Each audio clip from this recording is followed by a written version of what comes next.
भगवान बुद्ध की अमरवाणी. विश्वातील पुस्तकालयामध्ये आपल्याला धम्मपदसारखे दुसरे कुठलेच मौल्यवान पुस्तक मिळणार नाही.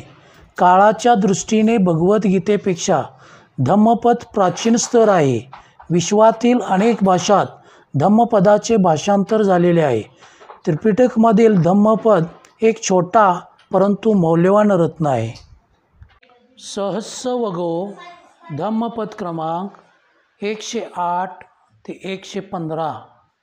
यं कियचित्त इठं व हुतं व लोके संवत्सरं यजत पय्य पेक्खो सब्बं पीतं न चतुर्भाग्यमेति अभिवादना उज्जुगतेषु सेयो.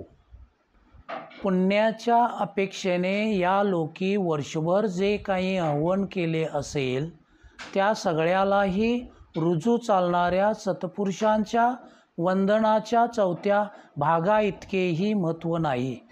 ते वंदनच श्रेयस्कर होय. अभिवादन शीलिस नीचं वद्धा पचायिनो चत्तारो धम्मा उड्डन्ति आयुवन्नो सुखं बलं.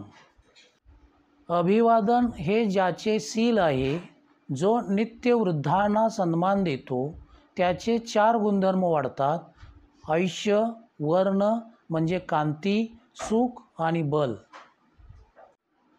योच वससत्तंग जीवे दुःशीलो असमाहितो एकाहं जीवितं सेयो शीलवंतस्य जायिनो. दुःशील आणि असमाहित जरी 100 वर्षे जगला तरी त्यापेक्षा शीलवंताचे व ध्यानरत माणसाचे 1 दिवस जगणे श्रेयस्कर होय. योच वससत्तंग जीवे दुप्पयो असमाहितो एकाहं जीवितं सेयो पय्या वसतंस्य जायिनो. जो दुष्प्रज्ञ म्हणजे ज्याची दुष्ट प्रज्ञा आहे आणि असमाहित आहे, तो जरी 100 वर्षे जगला तरी त्यापेक्षा जो प्रज्ञावान आणि ध्यानरत आहे त्याचे 1 दिवस जगणे श्रेयस्कर.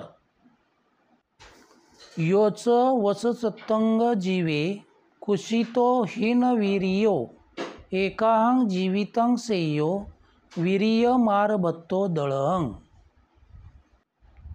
जो सुस्त आणि उत्साहीन आहे, तो जरी 100 वर्षे जगला तरी त्यापेक्षा जो दृढ वीर्योत्साही आहे त्याचे 1 दिवस जगणे श्रेयस्कर.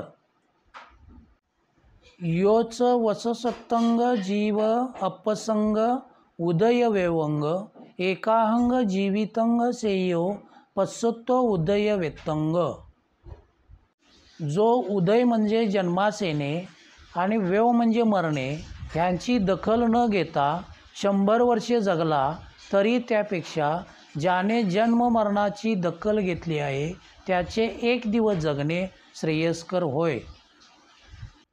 योच वससत्तंग जीवे अपसंग अमतं पदं एकाहं जीवितं सेयो पश्यतो अमतं पदं. जी अमरत्वाचे पद म्हणजे स्थान ह्याची दखल न घेता 100 वर्षे जरी जगला तरी त्यापेक्षा अमरत्वाची पदाची दखल घेणाऱ्याचे 1 दिवस जगणे श्रेयस्कर होय. योच वससत्तंग जीव अपसंग धम्ममुत्तमंग एकाहं जीवितं सेयो पश्यतो धम्ममुत्तमंग. जो उत्तम धर्माची दखल न घेता 100 वर्षे जरी जगला तरी त्यापेक्षा उत्तम धर्माची दखल घेणाऱ्याचे 1 दिवस जगणे बरे. Discovery of Buddha in India आवडल्यास लाईक, शेअर अँड सबस्क्राईब करा.